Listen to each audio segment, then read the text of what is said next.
الحمدللہ والصلاة والسلام علی رسول اللہ الکریم اما بعد فاعوذ باللہ من الشیطان الرجیم بسم اللہ الرحمن الرحیم۔ محترم ناظرین کرام، محترم بھائیو، السلام علیکم ورحمۃ اللہ وبرکاتہ۔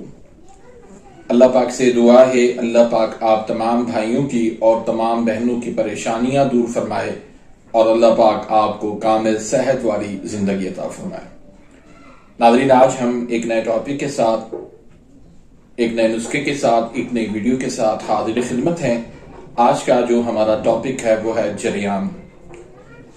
جریان کسے کہتے ہیں، اس کی علامات کیا ہیں، اس کی وجوہات کیا ہے اور پھر اس کا درست علاج کیا ہے۔ تو یہ تمام تر معلومات آج کی اس ویڈیو میں بیان کروں گا۔ تو اس سے پہلے اگر آپ میرے اس چینل پہ نئے آئے ہیں یا ابھی تک آپ نے میرے اس چینل کو سبسکرائب نہیں کیا تو سبسکرائب کر دیجئے، بیل آئیکن گھنٹی کے نشان کو پریس کر دیجئے تاکہ میری ہر آنے والی لیٹسٹ ویڈیو کا نوٹیفیکیشن آپ تک پہنچ جائے اور آپ میری ویڈیوز سے مستفید ہوتے رہیں۔ ناظرین، جریان ایک ایسا مرض ہے جس میں مادہ منی جو ہے خود بخود خارج ہونے لگتی ہے۔ پیشاب سے پہلے، پیشاب کے بعد یا کسی بھی ٹائم قطروں کی صورت میں خارج ہونے لگے تو اس کو جریان کہتے ہیں۔ بہت سارے لوگ شکایت کرتے ہیں کہ ہمیں جریان کا مرض ہے اور اس میں ہماری پوری زندگی گزر گئی ہے، لیکن جریان کا مرض جو ہے ہمارا ختم نہیں ہوا۔ اس کی وجہ کیا ہوتی ہے؟ اس کی وجہ ناظرین یہ ہوتی ہے کہ درست اس کی تشخیص نہیں ہوتی، درست اس کا علاج نہیں ہو پاتا۔ اس مرض کو ہم سمجھ ہی نہیں پاتے، تو اس وجہ سے پھر اس کا علاج جو ہے وہ غلط ہو جاتا ہے۔ تو یاد رکھیے، یہ ایک قسم کی کمزوری ہے، یہ حرارت کی کمی کا مرض ہے، حرارت غریزہ کی کمی کا مرض ہے، اور اس کا علاج جو ہے وہ غدود جاذبہ کو تیز کرنے سے، حرارت غریزہ کو بڑھانے سے اور امیون سسٹم، قوت مدافعت کو بڑھانے سے ہوگا۔ جب اس طریقے سے آپ علاج کریں گے تو اللہ کے فضل کرم سے آپ کا علاج کامیاب جائے گا اور مرض جو ہے وہ فوری طور پر ختم ہو جائے گا۔ یہ کمزوری ہوتی کیوں ہے؟ اس کی سب سے بڑی وجہ مشت زنی ہے، ہینڈ پریکٹس، ہاتھ کا استعمال۔ جب آپ خود بخود اپنے ہاتھ سے لذت جو ہے نا حاصل کرتے ہیں تو اس میں جو ہے آہستہ آہستہ وہ کمزوری آپ کی بڑھتی جاتی ہے، اور کمزوری پھر اتنی ہو جاتی ہے کہ آپ کا جگر جو ہے وہ سست ہو جاتا ہے، وہ کمزور ہو جاتا ہے، وہ تحلیل میں چلا جاتا ہے۔ تو اس وجہ سے پھر حرارت غریزہ کی شدید کمی ہو جاتی ہے، غدود جاذبہ جو ہے وہ ٹھیک طرح سے کام نہیں کر پاتے، امیون سسٹم جو ہے وہ ہمارا کمزور ہو جاتا ہے اور پھر یہ جریان کا مرض ہو جاتا ہے۔ اس کے بعد ایک اور بھی اس کی بہت بڑی وجہ ہے۔ ہم سمجھتے ہیں کہ ہمارے جسم کے اندر گرمی ہے، ہر کوئی یہ سمجھتا رونا روتا ہے، اگر اس کو تیزابیت ہے، اس کی وجہ سے جلن ہو رہی ہے تو اس کو بھی وہ گرمی سمجھ رہا ہوتا ہے۔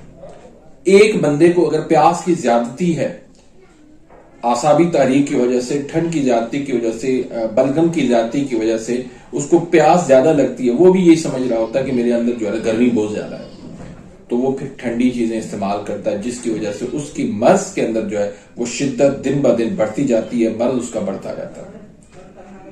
یا پھر ہمارے اس معاشرے کے اندر ایک بہت بڑا المیہ یہ بھی ہے کہ ہم درست تشخیص نہیں کر پاتے مرض کا۔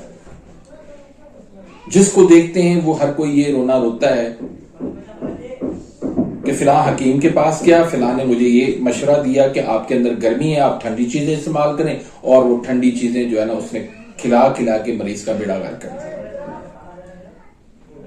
تو بھائی، درست تشخیص کا نہ ہونا یہ بھی ایک بہت بڑا سبب ہے، اور پھر درست جب تشخیص نہیں ہوتی پھر درست علاج بھی نہیں ہوتا۔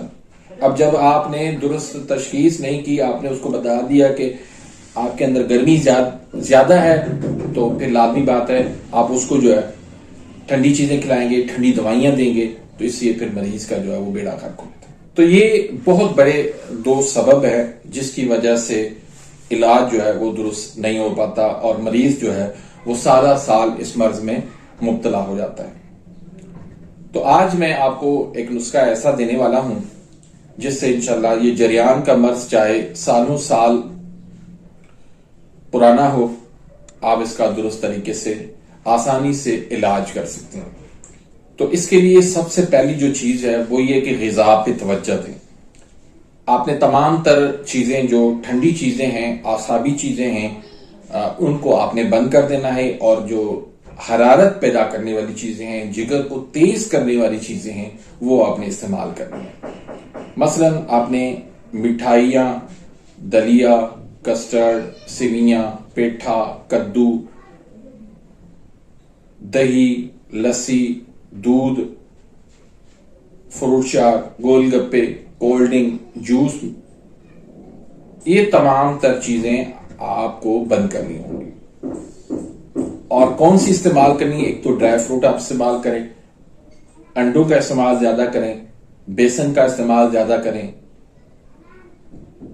چنے جو ہے وہ بھنے ہوئے ہوں، سفید ہوں، کالے ہوں، سرخ لوبیا ہو، دیسی مرغی ہو، آم ہو، کھجور ہو، شہد ہو، بکرے کی کلیجی ہو، اس طرح کی غذائیں جو ہے وہ آپ نے استعمال کرنی ہے۔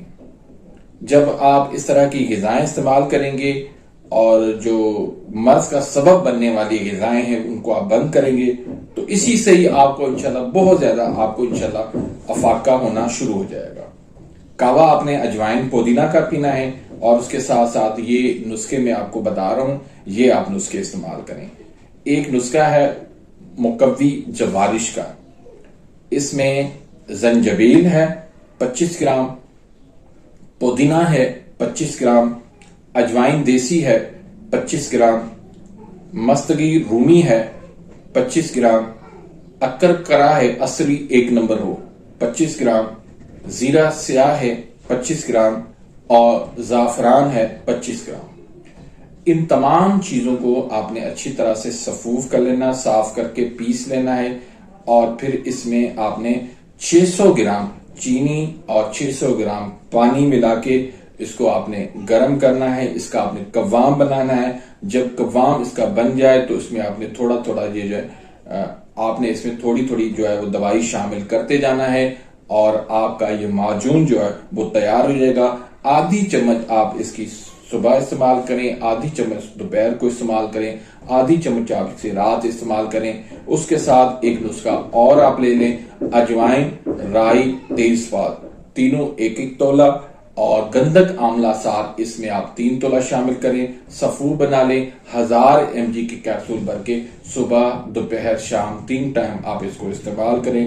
اللہ کے فضل کرم سے جب یہ دونوں نسخے آپ استعمال کریں گے، آپ کا یہ بے شک سالوں کا مرض ہو لیکن انشاءاللہ دنوں کے اندر آپ اس مرض سے نجات پا لیں گے۔ تو امید کرتا ہوں کہ آج کی اس ویڈیو سے آپ مستفید ہوئے ہوں گے۔ ملتے ہیں انشاءاللہ نیکسٹ ویڈیو میں، تب تک کے لیے اجازت، اللہ حافظ۔